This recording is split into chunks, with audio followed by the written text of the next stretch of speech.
Hello, welcome, and thanks for joining us on this edition of News 2. I'm Sandra Gamansing. The Dolphins are coming, or are they? Recently, the proposal for a dolphin habitat on St. Thomas got unanimous approval from the Senate Committee on Economic Development.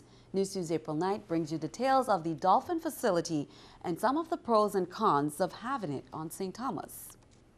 All of St. Thomas is abuzz, and the idea of a dolphin facility is at the forefront of the conversation. One of the largest in-ocean habitats in the world. The idea is not so popular to everyone. Opponents of the proposal think taking dolphins from the wild for public display is inhumane. We started to think about it seriously when we realized there was an opportunity to acquire dolphins that weren't taken from the wild, born in human care, as opposed to being captured from the wild. There are also those who fear that the dolphin facility will degrade the water quality. Having the dolphins there may be a driving force for improving water quality in Water Bay. We want to make sure that the dolphins are extremely healthy, and we know that they are sensitive to water quality. The proposal needs to go through several approvals from the full Senate, the Department of Agriculture, and from NOAA before the project can be finalized. If it gains all the needed approvals, the proposed dolphin facility will be built right here on Water Bay at Cokie Point and will be home to maybe 5 up to 10 dolphins by 2015.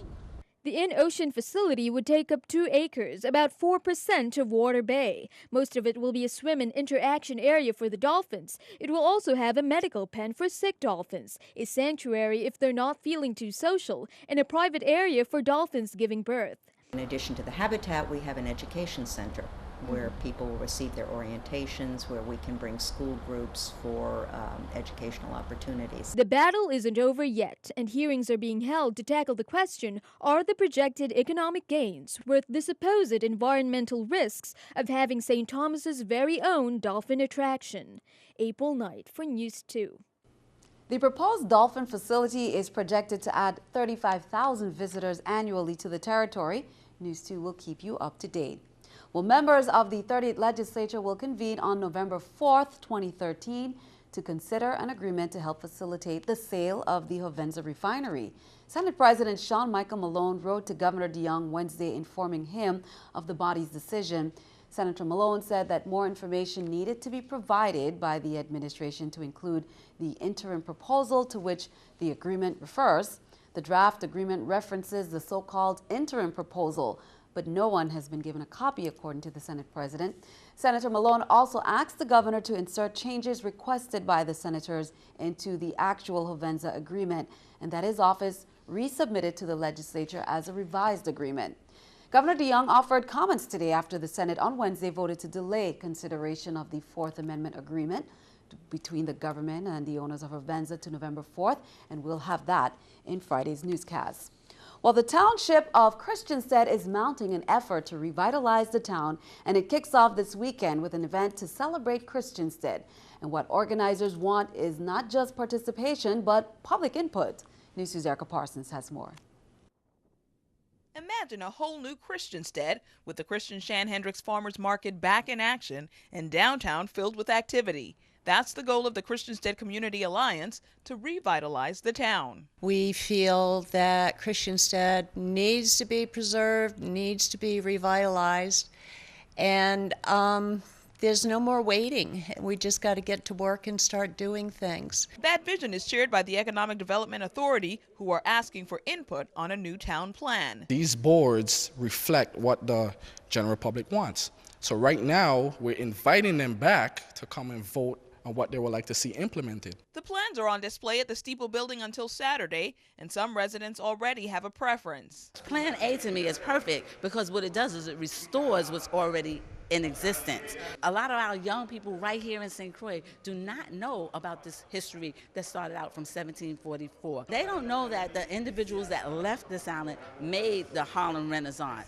in Philadelphia, and how many of these individuals came right out of the Freegut area. Plan A, the way how it's broken up, each of the individual developments are tied to the history of that area and maintain some historical significance. So I find that Plan A would be more to my liking. There'll be another voting session in November before a winner is announced. Then the full plan will be finalized to go to the governor for approval. For now, Christianstown partners are content with bringing life back to Christianstown any way they can. So festivities Saturday will include the vegetable market, more than 20 vendors at the Limerick Park Fair, a book sale at the library, story time, jazz in the park, movies at the fort, and of course, the Christianstown business community. Whatever we can do to revive Christianstown. It's too beautiful a town, and we just have to stop this downward trend and just everybody kind of lift up our spirits. Erica Parsons, News 2.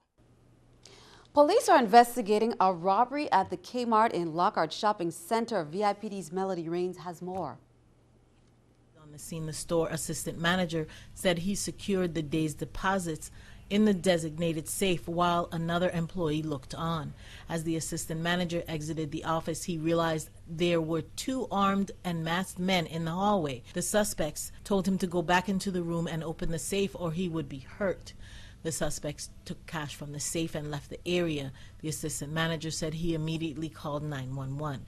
The suspects were described as wearing hoodies, blue jeans, and white sneakers. They also had gloves on their hands and cloths covering the lower part of their faces. This case is being followed up by the Criminal Investigation Bureau detectives, and police are urging anyone who has any information concerning this crime to call detectives at 714-9834, 715-5522. You can call 911 or Crime Stoppers USVI at 1-800-222-TIPS. In other news, while delivering his remarks during the dedication of the Muriel Newton Police Command on St. Thomas, Police Commissioner Rodney Querrard paused to pay tribute to 15-year-old Adandre Bradley, who lost his life in a swimming accident on October 14th on St. Croix. Brathwaite was a proud Civil Air Patrol cadet with plans of obtaining a career in the U.S. Air Force. NEWS2's Shanika Robinson has the story. As we're here dedicating this building and looking forward to the positive interactions we will have in this community, I'm reminded to take a few minutes to remember a young man, only 15 years old, whose life that was so full of promise was cut short due to a swimming accident last week on St. Croix. Police Commissioner Rodney Querrard stood before many during the dedication of the Muriel Newton Police Command in St. Thomas and dedicated a few minutes to the late Adandre Brathwaite, a Civil Air Patrol cadet who lost his life in a swimming accident on October 14th. Adandre was one of the many good young individuals in our community. He was a proud member of the Civil Air Patrol. This individual had a lot of potential. He had a lot of heart. He had a lot of will. As a Civil Air Patrol cadet, Adandre attained the rank of Squad Sergeant and was scheduled to be promoted to First Sergeant a few days after his untimely death. He was a squad leader and stood proudly to accept the advanced rank of First Sergeant in a ceremony scheduled for this past Saturday. He always liked planes and was considering joining the Air Force after high school. Commissioner Querrard also urged everyone to refrain from focusing solely on the negative and recognize the positive young people in our community. We have a few bad apples in our housing communities, and everybody looks at the housing communities in a negative way. We need to stop that. We have a lot of young, good, hardworking individuals with goals set, and we cannot deter them by just shutting them down because they're living in a housing community. Brathwaite will be given a full military Civil Air funeral and will be laid to rest on Saturday, October 26th. I urge my officers on St. Croix to attend the funeral and pay their respects. Shanika Robinson, News 2. And we would like to offer our condolences to the Virgin Islands Police Department, the Civil Air Patrol, and Adandre's family and friends. Innovative Telephone has experienced another outage due to copper wire theft to the company's outside plant telecommunication facilities on the island of St. Croix. Last night's incident makes it the second in 2 days, affecting the same area. The damage is interrupting service for approximately 130 customers in the Salt River and Gentle Winds condos area. The Innovative Outside Plant technical team has been dispatched and will continue to work diligently until service is restored. Deliberate disruption of telecommunication services is a federal offense because it may affect the ability of emergency responders and other individuals to communicate. Innovative has enlisted the aid of both the local and federal authorities in apprehending these perpetrators. Well, condolences continue to pour in for the former CEO of Juan Louis Hospital. Delegate Christianstown and Senate President Sean Michael Malone both expressed sadness and sympathies for the family and friends of Jeff Nelson. Nelson was found dead in his Minnesota home early Tuesday morning of an apparent gunshot wound. The 58-year-old served for 2 years as the chief executive at the Juan Louis Hospital before resigning in January this year. Louis Hospital officials plan to hold a private memorial service Friday at the VI Cardiac Center for the former CEO. The service is not open to the public. Republican lawmakers are trying a different tactic against the Affordable Health Care Act. They're holding hearings on the government's underperforming website Americans are trying to use to sign up for health insurance. The Obama administration admits there are problems and contractors are working to fix them. CBS's Daniel Nottingham is on Capitol Hill. Keeping our eye on the economy, 8 states, including California and New York, have pledged to put more than 3 million zero-emission vehicles on their roads by 2025. The states are working to create charging stations and other infrastructure needed to curb greenhouse gas pollution. Officials say every automaker will have a zero-emission model by 2015. This is the New York Stock Exchange with Scotiabank Stock Market Watch. Everything up, the Dow 95, NASDAQ 21, S&P 5. Well, coming up on News 2, a few words, powerful words from those who will be presenting at the Power Move Conference coming up on Friday. You don't want to miss it. We'll be right back.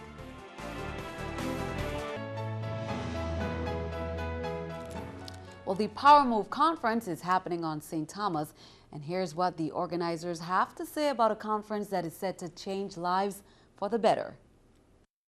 Power Move Conference is about advancing yourself professionally in your career, in business, entrepreneurship, idea development, that kind of stuff. We have 6 presenters coming in that will be teaching 2 workshops each. I'm going to talk about how to control the power of money and make it work for you, as opposed to allowing money to ruin your life.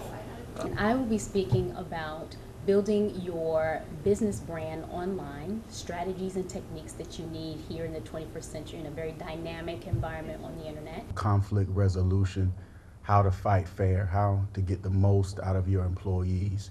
I'll also be doing a session on adversity, creating purpose, how to look, learn, and launch from your adversity. Personal branding, a workshop entitled Brand Your Swag, how to build business based off of everything that makes you unique and special. And that will be an excellent conference. Got unwanted, unused, expired drugs? It's time to clear out the cabinets. The DEA has scheduled another National Prescription Drug Take-Back Day and drop-off from 10 a.m. to 2 p.m. on October 26. There will be a drop-off box located in the lobby of the Frenchtown Post Office, which is already there. There is a no questions asked policy and completely free. Part of the DEA's mission is to help the public safely and securely dispose of these medications. A very successful program for DEA throughout the years, and we encourage people to do this in order to not only save the environment, but it's also a responsible way so that way those unused medications are not abused by whether it be through people that happen to frequent buy a trash can where it is, or children that could accidentally ingest it. Last year, here in St. Thomas alone and on St. John, people came forward. We had responsible members from different churches. We also had responsible members from some schools that actually brought collected medication, prescription and non-prescription, and they brought it into the Frenchtown Mall, the Frenchtown Post Office that we have there that's there in Post, and we have a bin that's inside, and they can bring it by and drop it off. Senator Senerence Nelson is holding a town hall meeting this evening at the St. Croix Educational Complex to educate the public on the benefits of his legislation, Bill number 30-0018, which is an act to reduce penalties for the possession of small amounts of marijuana to fines rather than imprisonment. On hand is a representative, Joanne Naughton, who is a former 20-year police officer, lieutenant, and attorney from New York. Ms. Naughton will testify on the legislation and educate the VI community on why her organization supports reducing and eradicating penalties for individuals who are found with marijuana. Tune in to News 2 on Friday. We'll have more from that meeting. Well, the students that attend the Alexander Henderson School will be having a character count rally on Friday at the school. After the rally in the school's auditorium, they'll have a march with over 428 students from the Henderson School over to the Concordia Supermarket, past the Doremi Daycare and back to the school. The goal of this is to build character in students from early so they can learn to love and respect each other. They will begin in the school auditorium at 9 a.m. and begin with a march by 9:45 a.m. and it will go on till about 10:45. Well, Banco Popular is celebrating Making a Difference Day with the theme Bankers on a Mission, One Plate at a Time. Making a difference in the community, feeding the less fortunate. The event will be held on both St. Croix and St. Thomas this Saturday from 11 a.m. until 2 p.m. St. Croix's event will take place at the Christianstown Hendricks Market in Christianstead, the Ann Heiliger Vegetable Market in Frederickstead, while over on St. Thomas it will be at the Fort Christian parking lot. The event is geared towards the less fortunate within our community who at times can no longer obtain a meal on Saturday due to lack of funds from many of the organizations within our community. Well, as we continue to recognize domestic violence awareness events during the month of October, this evening, the most anticipated event, which is the Take Back the Night March. It's presently taking place on all three islands. On St. Croix, it's at the Market Square in Christianstead. On St. Thomas, beginning at Emancipation Garden. They both began at 6. Now on St. John in Cruz Bay, that was scheduled to begin at 5 p.m. On October 31st, the Domestic Violence Awareness Month wrap-up will be held at DVSAC from 2 p.m. to 5 p.m. This final event is open to the general public. Be sure to tune in to NEWS2 on Friday for highlights from the march. Well, grab your tickets. It's time to announce the winning lottery numbers. The VI Lottery and the Territories branch of the American Cancer Society combined forces to promote October as Breast Cancer Awareness Month and focus attention on prevention, early diagnosis, and a cure. With every ticket sold, the buyer has an opportunity to enter their name to be drawn for one of many free mammograms donated by the VI Lottery. And with that in mind, here are the winning numbers. The VI Lottery presents draw results of today's drawing exclusively on NEWS2. The winning ticket number for the grand prize of $175,000, 03626. 03626. Second prize for $65,000, 00673. 00673. Third prize for $40,000, 21885. 21885. Fourth prize for $30,000, 10720. 10720. Fifth prize for $20,000, 03392. 03392. If your ticket number wasn't called, keep trying. One of these days, your number could win. The next drawing is November 7th. Play the VI Lottery and imagine the possibilities. And good luck. Be sure to stick around. Your News2 AccuWeather forecast is coming up next.